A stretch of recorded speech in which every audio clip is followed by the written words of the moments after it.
Hello, everybody. Welcome to Anything But Silent Cinema. I'm your host, Cody, coming to you live this time from my desk. Thankfully, I'm no longer on the floor from our first episode. And as I mentioned in the previous episode, this podcast is going to be delving into the history of the emergence of cinema and how this kind of overtaked and overshadowed theater, eventually leading to a little bit of its demise. And today's episode is going to be on the emergence of exciting new technology and how this really began to sway and entrance and entice these, rather the masses, the public at large. And I know this was already something that we began to kind of delve into with our previous episode, where I kind of talked about how this began to capture the attention of the audience. However, what I failed to mention was that there were a multitude of reasons that one would choose silent films over something like going to theater. For example, silent films were more visual because they couldn't use audio and they couldn't rely on the tone of the actors. They had to rely on imagery, they had to rely on expressions. They often had slower pacing, which was rival to theater, because theater you have to complete the show in a set amount of time before your actors pass out or maybe just die because their throat gives out. And the thing about silent films is silent films at the time really had a unique experience unlike anything at the time. Anything that could be produced. I can go to baseball and I can watch a baseball game. And that's something I've seen 1,000 times, maybe. I might get a unique experience every time there, because you never know when you're going to hit a foul ball or go home run or something.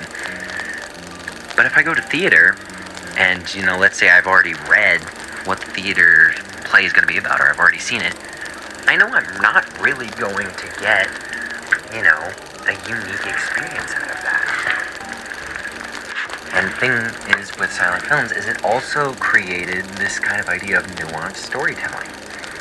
Whereas theater, you could have, nuanced storytelling, but, it's not really as viable since it's theater. It has to be a full-fledged scale production that has to be viewed live in front of an audience and displayed through tone, body language, through all forms.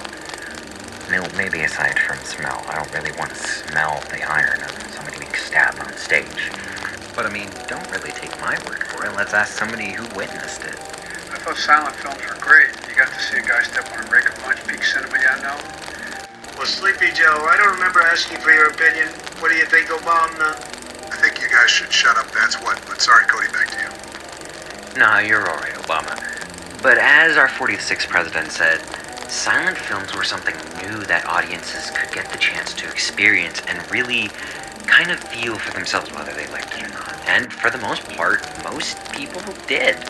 It was pretty cheap, it began swaying the masses over, and it was kind of new and exciting, because this technology didn't just stagnate like theater really had to.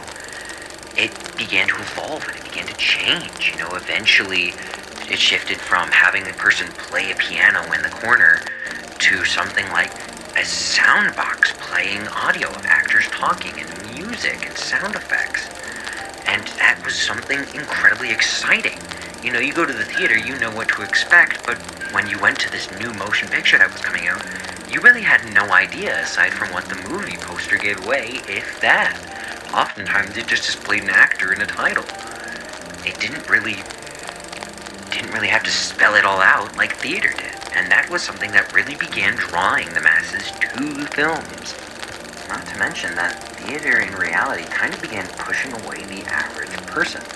Theater began to be viewed as this pretentious form of entertainment, as something that was really only used by high society, which granted it, in terms, a great status, but began kind of shifting away public attention. The average family is no longer thinking, oh, let's go to the theater.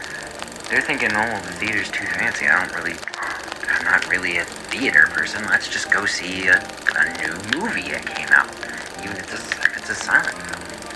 It really began to sway the masses, not only with its cheap price tag, but in general, just with its new form of entertainment.